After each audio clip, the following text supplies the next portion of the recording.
Grossman. I am a board-certified child, adolescent, and adult psychiatrist, author, and senior fellow at Do No Harm. I have been taking care of patients for 45 years. I'm going to use my time to respond to Dr. McNamara. First, I'm struck by her use of the phrase, sex assigned at birth. Sex is not assigned at birth. Sex is established at conception, and it's recognized at birth, if not earlier. Dr. McNamara claims that her views are science-based, but to claim that sex is assigned at birth is without any scientific basis whatsoever. Its language misleads people, especially children, into thinking that male and female are arbitrary designations and can change. That is simply not true.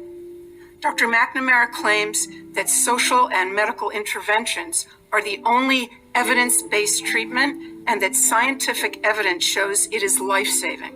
Without it, she's warning us, kids will commit suicide. Well, a growing number of countries have effectively banned the care to which she's referring.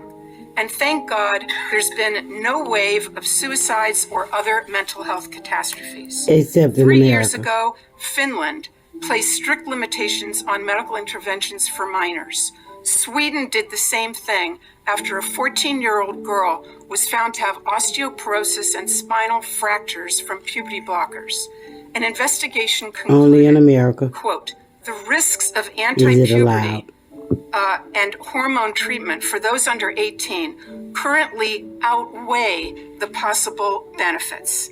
The UK conducted a review and called the evidence very low. They've also placed severe restrictions on the care that Dr. McNamara calls life-saving.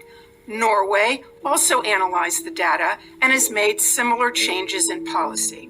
The National Academy of Medicine in France warned, quote, great medical caution must be taken in children and adolescents, given the vulnerability of this population and the many undesirable, even serious complications the therapies cause. Doctors in New Zealand and Australia have published similar statements. Is Dr. McNamara suggesting that all these countries are rejecting evidence-based treatment and placing their kids at risk of suicide? Regarding that point of view, Finland's gender expert, Dr. Rita Kaltiela, said, quote, it's purposeful disinformation, the spreading of which is irresponsible. All 7 countries, and Florida too, of course, concluded that kids don't need their development interrupted, the girls don't need their periods stopped and their voices lowered, and the boys don't need to grow breasts. I need my period stopped. Is psychotherapy. I have other objections to Dr. McNamara's testimony. She insists that her position, only hers, represents standard medical care. What she doesn't want you to know is that there is no standard. There's a debate. There's a fierce debate. And on the side opposite her stand such prominent figures as Stephen Levine, Kenneth Zucker, Paul McHugh, and James Cantor, among others. These doctors are giants in the field. They have been treating transgender patients and gathering data and publishing papers about them, and I mean no disrespect here, but since before Dr. McNamara was born. The point is that those veteran clinicians and others who have wisdom and experience are ignored because they disagree with the current narrative. They're against medical interventions for the same reason those 7 countries are. There is no evidence of long-term benefit, but there is evidence of harm. I'll end by quoting Jamie Reed, the courageous whistleblower from the Children's Gender Clinic in St. Louis. I believe that hospital receives the medical education funding that we're discussing today.